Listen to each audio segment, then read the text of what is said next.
Nino, we have a game this week in Pac-12 country, and I'm trying to tell you right now, this got game of the year implications. We talking about college game day is in Seattle, Washington right now. Late kick Josh, also known as Pac-12 Pate, is in Seattle right now. Nino, your Duckies are playing. Hey, typically we try to be impartial and unbiased. I Not want you to be today. as partial and as biased as possible. I'm talking about two quarterbacks that are possible Heisman winners. They're both in contention. That's right. I'm talking about Bo Nix and Michael Penix Jr. Nino, this game may decide who makes the college football playoff and who Yes. doesn't make the college football playoff. This game is that big. Nino, talk to me about some of your expectations for this game. Listen, they've been working as one cohesive unit, right? And I said it to you in the green room a little earlier, like, yo, Oregon hasn't even really like fully clicked, okay? Because in the end, everybody's working for that main goal. They all see the picture, championship. And Dan Lanning is a goddamn vibe. Everything about him, from the gutter to where he's at right now. I say they haven't really started clicking it, but they're dominating. Bo Nix hasn't hit that stride yet at all.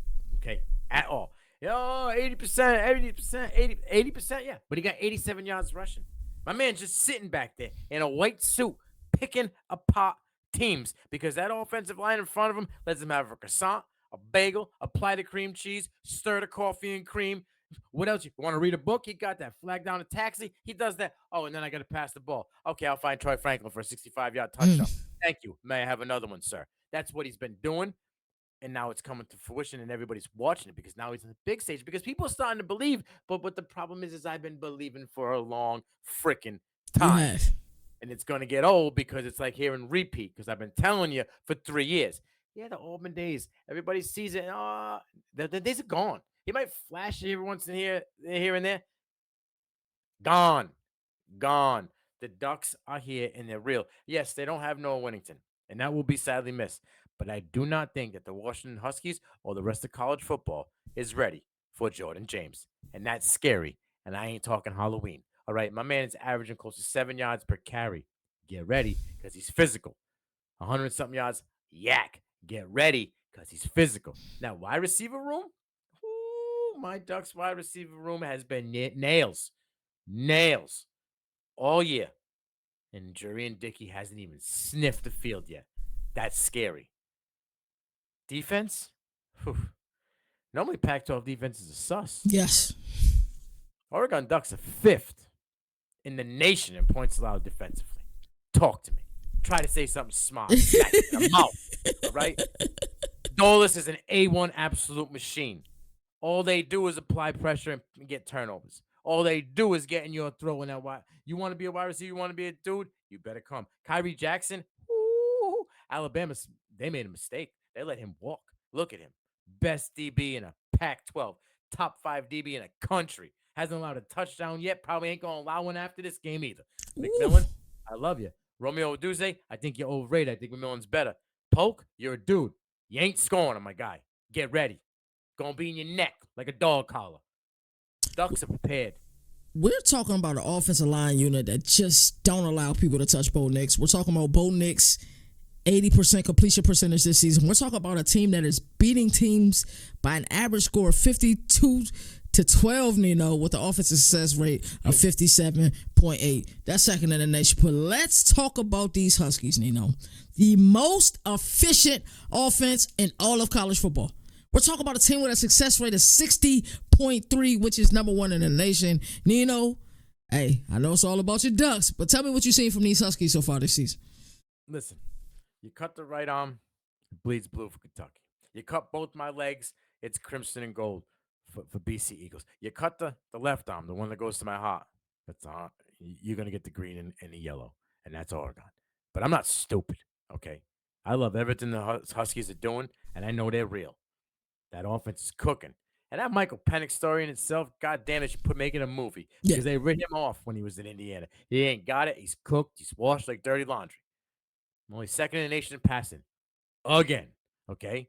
right back at it like a crack at it. Because last year he was right there again. They got 3 solid wide receivers. I said it to you before. I'll say it to you again. It's probably the best in the country, and it hurts me to say that because my wide receiver room at Oregon is something.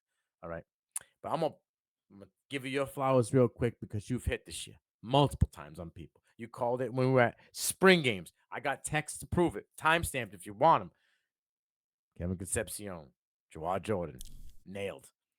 But I hit this one out the motherfucking park Oh yes, you did. before anybody even knew who he was and where he was coming from. I said Dylan Johnson was going to be an asset to the Washington Huskies for the simple fact that my man caught passes out the backfield and he didn't have that last year with Michael Penix. Okay, so when the heat was coming, it was either chuck it deep or roll out. But he's been trying not to roll out. He's been trying to be that pocket passer because in Indiana that was one of his flaws. He rolled out, tried to be mobile, got hurt. Well, now this dude's balling, and he's doing his thing. He's averaging almost 6.5 yards per carry. He's averaging 8 yards per reception. He has been a guy to take that offense to another level, and I called it. But that defense, man, that defense is sus. It's sus for Lil Nas X, okay? Because Braylon Trice, he's supposed to be a day 2 pick, all right? He only got 2 tackles for loss and 1 sack on the season. And ZTF, he's supposed to be that dude as well.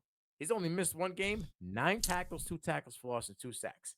How are supposed to there 2 dudes on your defense that are supposed to be the anchors? They floating around. They ain't 10 toes down. They just doing what they want. Now you're allowing 243 passing yards per game, but you have not seen an offense like Oregon. And I'm slightly concerned that this game that everybody's building up to be the game of the year could possibly be over by the middle of the third quarter. That Dylan Johnson call of yours, phenomenal. Like Nino said it before everybody else. And many, many decades from now, when they bury, his headstone, will say, not a casual. You can bury me in my ass up. Y'all kiss my ass, all right? Talk that talk, player. Nino, tell me the players to watch both offensively and defensively for both teams. Well, we said it in the last preview. I'm on you right. I don't go with the easy layup. I never do that. I'm gonna be the 6th man of the year. So yeah, everybody knows Romeo Odunze, and everybody knows Jalen McMillan, which is the guy I think is the dude in that room. Yeah. So I'm gonna go with Jalen Polk. Okay, he's gonna be the dude, the X factor for the Huskies here. He's gonna be the guy I think that's gonna give my Ducks a problem. 400+ yards receiving. He's 2nd on the team. Nobody even talks about him. Right? 4 touchdowns. Tyrod Odunze for 1st on the team. Nobody even talks about him. I said it before, I'll say it again. Dylan Johnson. He's averaging 6 yards per carry on the ground and 8 in the air. Huge factor for them. Dominique Hampton, leading tackler. He is a DB. That's a problem. It seems to be something I keep repeating in these games that we're talking about today. He's also allowed a 70% reception rate. 70% reception rate. Oregon wide receivers and Bo Nix. Seems to be a problem. Jordan James. He's the only guy I'm going to put down for the Oregon Ducks because we all know the rest of them. But 8 yards per carry and 119 of 297 are after contact. They better put a target on him or he's going to be a problem. Don't just buckle down on Bucky. Make sure you get Double J too. All right, Coach Dan Lanning, you go ahead and join me in the booth. We're going to send Coach Nino down to the locker room. Nino, talk to your Ducks. What are the keys to victory? I'm going to make it simple. We don't even got to go the other way. Stick to the script both teams have played all year. There's a reason where you're at. Let Michael Penix cook, right? Let Bo Nix cook, and don't change a goddamn thing. Win it the way you're supposed to win it. Don't lose it trying to be someone you're not. That is great advice, and I think every team playing over the next few days should take that. Oregon is a 3-point dog with the over-under being 67.5. I understand the game in Seattle. I was surprised that Oregon is a 3-point dog. Nino, tell me why your Ducks are going to win this game. So I got mad at first when I saw that they were a 3-point dog. And I understand that Washington's 1 spot higher than them in the AP poll. Yeah. And I understand that Washington's at home. But then I start thinking NFL. I start thinking Vegas line. I'm like 3 points. 3 points is like automatic. You're home. So you're pretty much trying to tell me that the team that's ranked one spot higher than Oregon is just as good as Oregon. They're not favored being at Right. home because it's automatically given 3 points at home. It's a scary bet. Yeah. So give me Oregon and give me the over because it's going to be over, like I said, in the middle of the third quarter. Ooh.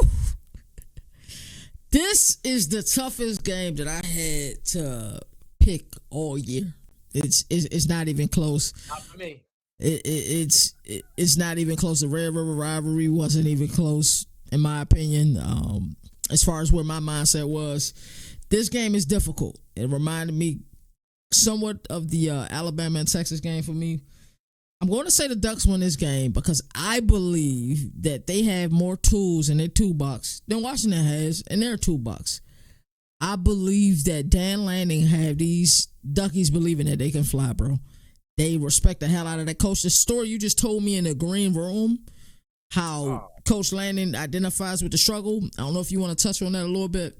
Yeah, and he recently did an interview with Adam. I think it's Brennan, and they would, he did it in Oregon in the room, which was super cool because it showed like the backdrop was all the Oregon seats with the O embroidered in it, and they were right in front of it. And they were talking about how he came up from nothing. Man. He literally took every bottom feeding job in coaching, right? And then when he got there, and granted, he was in rooms with dudes, okay? But when he got there, he started from the bottom and he was like, all right, how am I going to get everybody wants to break down film. Everybody wants to be this guy's coach. Everybody wants to be a positional coach. All right, I'm going to be a recruit. I'm going to go to recruit route. I'll be the best recruiter we got. Okay, this guy's here. Nobody's recruiting in Kansas. Screw it. I'm going to be the best recruiter in Kansas. Nobody's recruiting in North Dakota. I'm going to be the best recruiter in North Dakota. And when I screw up, and people like Kirby Smart put me out there in front of all my kids that I was supposed to be the guy to make the right play, and I didn't. And he puts me out there, and they roast me. I'm going to let it roll off the back of my shoulders, and I'm going to come in the next day. I'm going to be the best version of me. Man, this dude gets it, and this is why Oregon follows Dan Lanning. And everything he says like the gospel because they know that he ain't better than anybody else because he got it the same way they're getting it right now. When you think about coaches in this college football landscape, you think about all the personalities. I think if I could pick a coach, dead or alive, it would be Mike Leach. It's just something about that gentleman. I would want to play for him. But right now, we're gonna put Prime to aside because his biases with that. I'm not sure if there's any other coach in college football I would want to play with more than Dan Lanning. Just from the moxie, the bravado, the way Kirby got that moxie. But it's he a does, little bit but different. Does he have the relatability? Does he understand? Does he understand my struggle? Does he understand that there were times in my house I didn't have any lights? Would he understand that there's times in my household we barely had food? Would he understand I'm any doing of that this stuff? so that the rest of my family don't have to go through what I went through. Yeah, I'm with you. So, the other guy that I would be on that page with is Mac Brown. Give me Mac Brown. Oh yeah, for sure. Hey, bro, he came to ACC Media Days with the Carolina Blue Ones, bro. He would have cereal with Mike Jordan. Bro, he really would. When he walked on stage, I said, them shoes is too cold. He said, you like them? Like, bro is too cool, dog. Like, yeah. He's a dude. He's a dude. I would have to agree with that. I am the governor of college football, also known as Lever KT. With me is the mayor of college football, Nino.